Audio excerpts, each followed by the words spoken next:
മീഷോന്ന് കുറച്ച് frames order ചെയ്തിട്ടുണ്ടായിരുന്നു. അപ്പോൾ അതെങ്ങനെയുണ്ടെന്ന് നോക്കാം. നല്ല അടിപൊളിയായിട്ട് പാക്ക് ചെയ്തിട്ടാണ് വന്നിട്ടുള്ളത്. അതുകൊണ്ട് തന്നെ ഡാമേജ് ഒന്നും വന്നിട്ടില്ല. മീഷോന്ന് ഓർഡർ ചെയ്താൽ അത് നന്നാവുമോ എന്നൊക്കെ ഞാൻ ചിന്തിച്ച് പിന്നെ ഞാനൊന്ന് ഓർഡർ ചെയ്ത് നോക്കിയതാണ്, എങ്ങനെയുണ്ടെന്നൊന്ന് അറിയാലോ വിചാരിച്ചിട്ട്.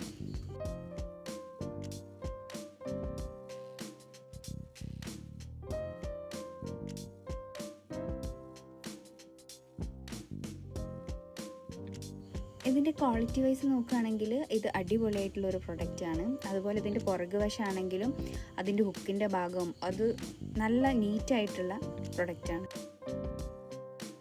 ഇതിൻ്റെ ഫ്രണ്ടിലുള്ള ആ പോർഷൻ ഗ്ലാസ് അല്ല വരുന്നത്, പകരം അക്രിലിക് ഷീറ്റാണ്. അതുകൊണ്ട് തന്നെ നമ്മൾ കൊറിയർ ചെയ്യുന്ന സമയത്തോ നമ്മുടെ കയ്യിൽ നിന്ന് താഴെ വീഴുകയോ അങ്ങനെ എന്തെങ്കിലും സംഭവിക്കുകയാണെങ്കിൽ ഇത് പൊട്ടുന്ന ടൈപ്പല്ല. പിന്നെ ഇത് ലൈറ്റ് വെയ്റ്റ് ആണ്. ഇതിൻ്റെ വൈറ്റ്, ബ്ലാക്ക്, വുഡൻ ഷെയ്ഡ് ഒക്കെ അവൈലബിൾ ആണ്. പ്രൈസ് വരുന്നത് 362 രൂപയാണ് 6 പീസിന്. എന്തുകൊണ്ടും വെറുത്തായിട്ടുള്ളൊരു പ്രൊഡക്റ്റാണ്.